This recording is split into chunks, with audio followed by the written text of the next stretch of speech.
All right, it is Schmoedown Collision Day. I hear there's a lot of people in that studio right now, even though the first match is not starting for a little bit. Let's go see who's there. Game on.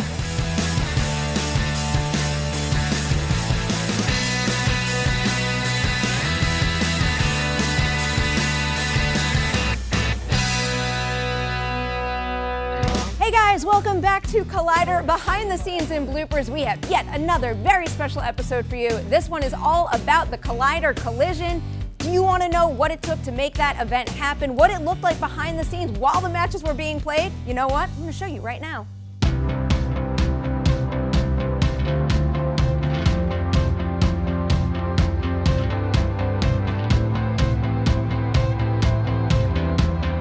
Tell me about the Collision. How did you come up with the idea to do a special event like that specifically? It was always based on like kind of a WWE feel where they had their main events. They had their WrestleMania, and that's where we started with Spectacular. And then we had the Free For All, which was kind of based off the Royal Rumble. And so what was our SummerSlam? And our SummerSlam was the Collision. Welcome, one and all, to the Collider Collision. It's important to have events like these because it leads to something, it builds to something. It's the regular season plus big events. And again, it comes from my time at working at wrestling. So a lot of people don't realize, if you just join the Schmoedown, we have a season that starts in January and ends in December. It's a full sport season, if you will. And during that, the storylines form, but they form because of the matches that are being played. There were number one contender matches that were kind of driving us to the match that ultimately led to myself and Jeff Snyder. Number one contender match in teams between the Nerds Watch and Rotten Tomatoes.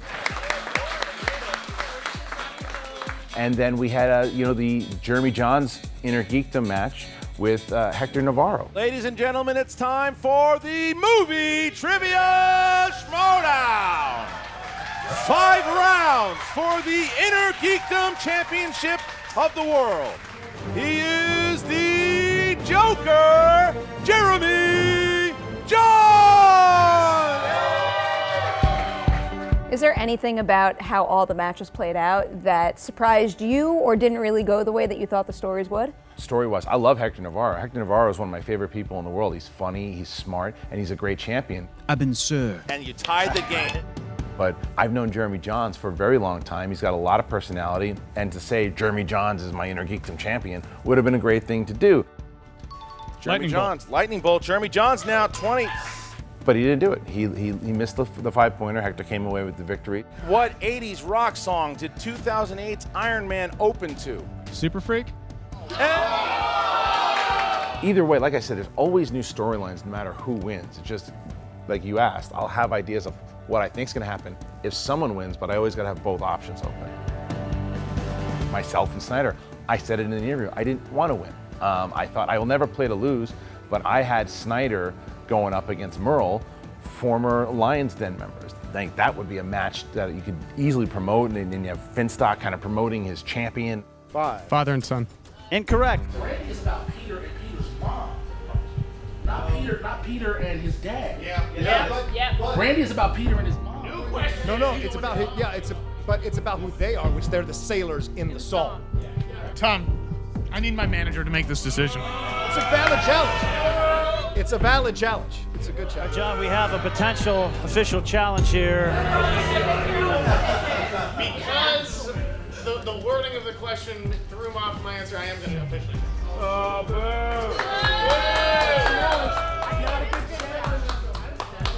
If they overturn this, I'm leaving and someone else can switch this. I still haven't seen the damn movie, so I have no opinion on the matter.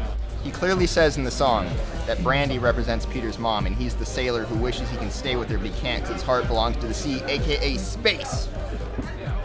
It's pretty fucking obvious. No one watched the damn movie. We have decided to uphold the challenge and...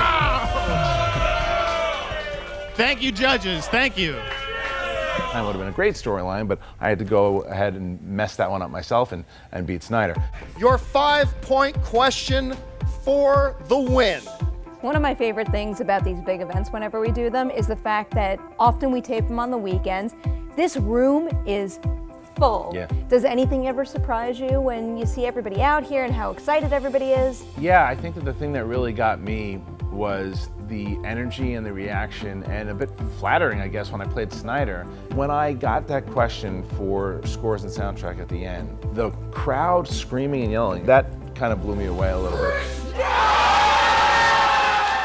Because I also realized how many people were in the audience. Not just the fact that I had won, but the fact that they were so into it, and that match was so into it, meant that Snyder and I did our job.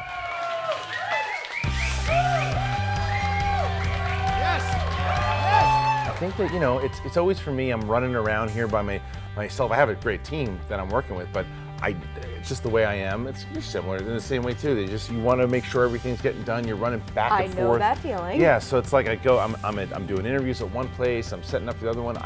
We always get like this really nice spread here for the big events like food. Oh yeah. This is so far between Spectacular and Collision. I've had one beer and a couple bites of food. I never eat or drink anything. It's the truth. I don't know about that. Are you okay? Yeah, it's ready to go. What are you eating? Right now, onion dip and chips. This is the first time out of all these events I've actually ever eaten anything. I swear. It's probably a smart move. You should also probably have a drink. Calm your nerves a little. Schmoedown events like the Collision and the Free-for-All, they're all-day events. And if you expect people to be in this office all day, you know what you need? Free food and free booze. Because clearly, this booze be empty.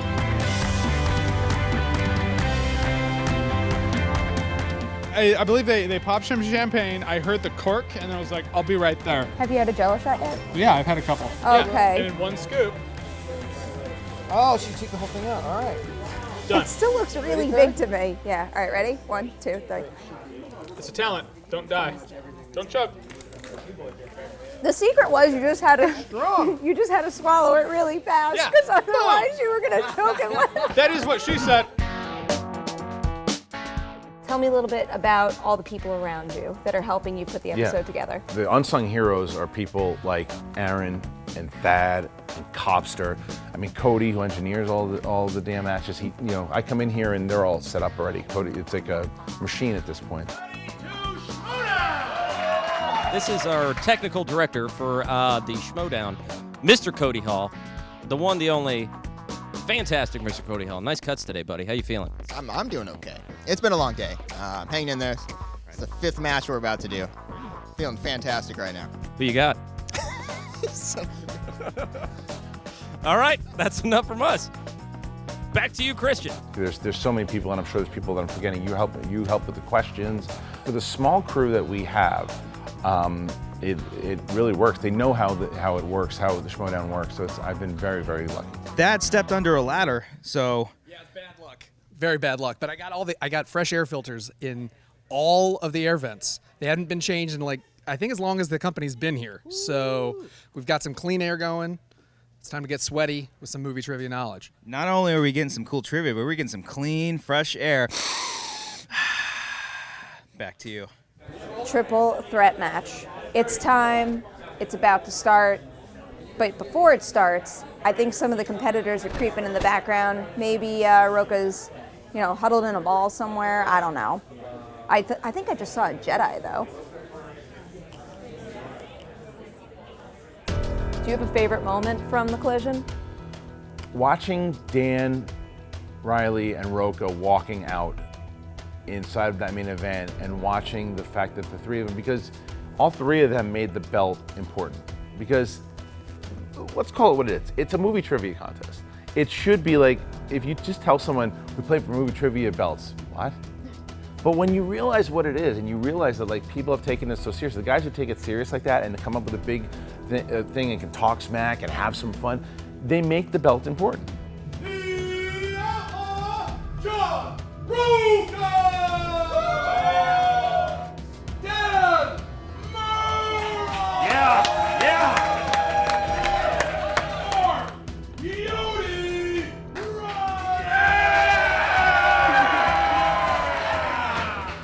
Watch those guys walk out, the importance of it, and knowing that they were going to be in front of hundreds of thousands of people watching them do this, that was pretty exciting. The reason we had the triple threat match, we've only had 3 champions, and it's been John Rocha, Dan Murray, Mark Riley. So how did that all come to be? Riley beats Rocha after Rocha beat Merle, and then Merle had beaten Riley, so it only made sense that that would be our main event. You get three competitors like Dan Merle, Mark Riley, and John Rocha, who are as intense as anybody else in the business is, because those three guys, really, I mean, even they have different approaches, obviously, as where you can get Riley and Rocha can be a little more theatrical than, say, Dan Merle, but they all are so intense about the game. Is it Con Air? Mark Riley has been eliminated. What brand of underwear was Marty wearing in Back to the Future? What? Shut the fuck up! Crowd's reacting. John Guys, is... come on. 5. Fruit of the Loom. Oh, man. I think he got himself psyched up there, We were looking for Calvin Klein. Fucking Calvin Klein. Fuck you! Michael Caine. And your winner, Dangerous Dan Murrow! So Dan Merle, he just won the triple threat. So that means both my boys, Riley and Rocha, lost. But really cool, that's kind of making me forget about the fact that they lost, is that now they're going to play a championship round between Dan and Sam Levine for that belt. It's freaking hot in here, but I'm too lazy to take my jacket off, and I'm so excited for this. I want to see what happens.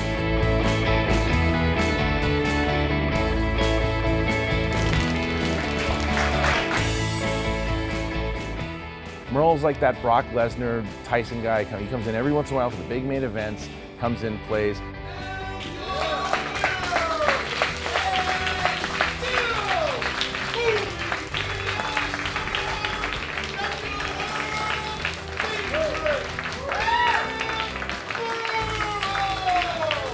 And what's the next storyline with him? And obviously now it's myself and Dan Merle going up for the championship on September 15th. So we know the Spectacular's coming up. Do you have any other specialty matches kind of along the lines of these coming up? I mean, the Ultimate Schmoedown, I think, is going to pretty much overwhelm the channel for the next couple months. We got a lot of matches being taped. A lot of matches. We got team matches. We got the singles matches. We're going to have team matches that are going to air on Tuesdays, Wednesdays, Thursdays, and Fridays for like 2 weeks. That's what you asked before as far as the storylines go. The tournament last year is the reason why the tournament's responsible for the Outlaw, John Rocha. That built him, you know, like that. It builds superstars, and who's going to be the new stars this year? Who's going to headline the Spectacular because of it? We'll have teams, we'll have new storylines, we'll have things that happen and new dramas that happen inside of these tournaments that you're like, whoa, that match, that moment when that happened, I can't believe it. I want to see those two meet again. So, yeah, a lot of new stuff's going to happen as we get to the Spectacular. Give it that look up. You should have done it my way. Any comments? Well, that's all we have here, folks. You have a good Schmoedown.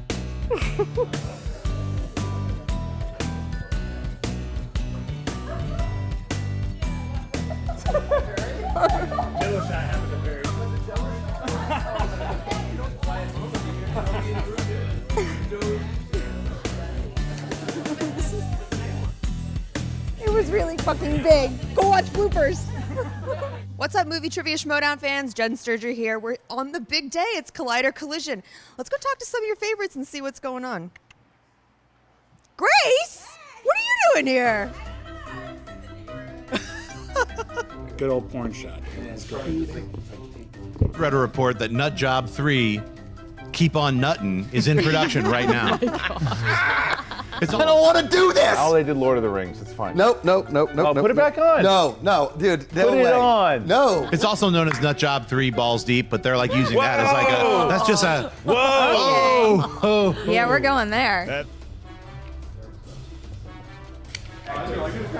So, be about this. Oh, that's beautiful. Nice. Of course, it get all over me. What do you mean Dude, no? did you see? I'm on a street with rain. It's that was seconds. Jeremy is Perri. You know why? Because he's used to me sitting Wow. there. You know what? That's You probably just what it crashed was. and burned. I Yeah. usually sit where you are.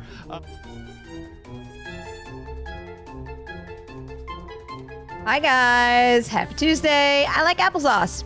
Wow. Also here, Kristian Harloff. You plagiarize. You plagiarize.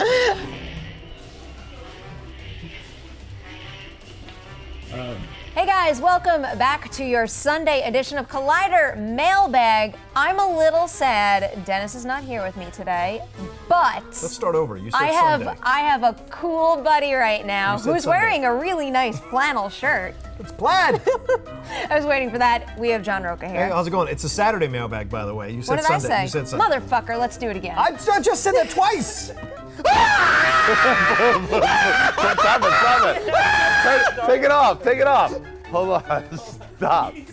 I'm trying to get him to look at the control so I I was waiting for your response. You guys should know that applesauce is one of Kristian Harloff's favorite mic check words Ever.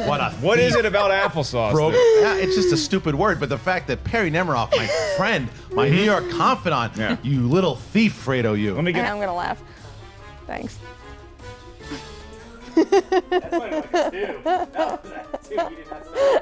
Okay, ready? 1, 2, 3. Can't do it.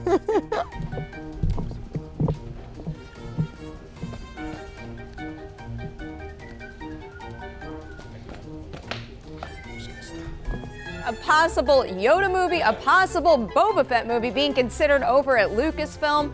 We also have a little update on the Conjuring short film contest that came to a really cool fuck you. Clark's right. DC fans have been super upset, and they were upset yesterday. Peter Salella over at Slash Film was talking about he'd gotten the worst comments he'd ever gotten yesterday. Comments about his weight, comments about his look by DC fans, you know.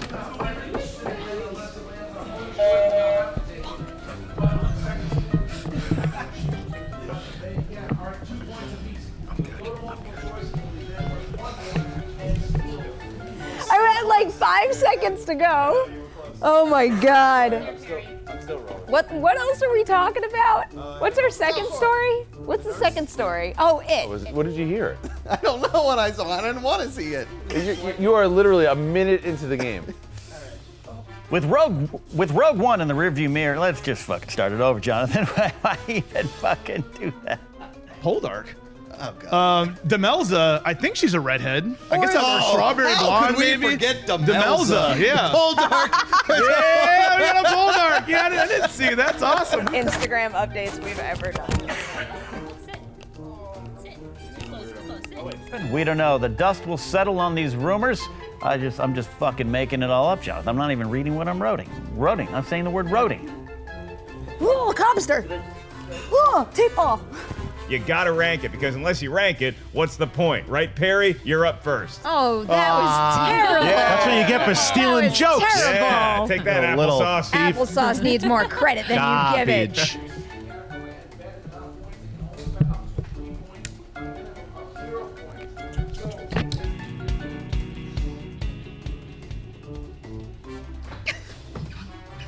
Hey guys! Oh crap! Almost had it. Almost nailed it. Now production's freaking out. Very cool. Well, we also have some more daily content for you guys. TV Talk and Heroes is now daily. Hey, look, it's a mailbag question. That's what we call foreshadowing in the business. Perfection. I know people are. You're comparing Lucille Ball to Rachel. Let it go. They're both comedic. They're both funny. But Lucille's the most. Like Yeah, wow, Lucille like, Ball yeah, is. like, wow, yeah, totally, wow, yeah. That's my Rachel. It's not that great. Oh, alrighty then. Uh-oh. Hi. That's fine. So there's one other one. What do you got, Ken? Well, we got Twitter questions here. I'm all out Are of we talking Canada. about Star Wars? There's one more coming. I got Star Wars 34? Your notes are broken, friend. Because Star Wars 34 and Poe Dameron 18. Yeah, we didn't talk about. We didn't talk about Star Wars 34. Well, we'll talk about it. Thanks a lot. You're on point today. I said it up top. He did say it. I did say it. Well, kind of. You gotta start the whole thing over. Start the whole thing What do you gotta make the guy do? Sorry, Joey. I got a little tensed up there. Is this camera rolling still? Yes. Yeah. Fuck. That That's it. That is a wrap on this edition of Collider Behind the Scenes and Bloopers. Thank you guys so much for watching the show. Did you like this episode? You know what I like you to do. Sound off in the comments section below with thoughts on this episode, ideas for future episodes. I read them all and I want to know more. There's a phone ringing in here, so you know what? Cool. I'm out of here. Check those out. Bye.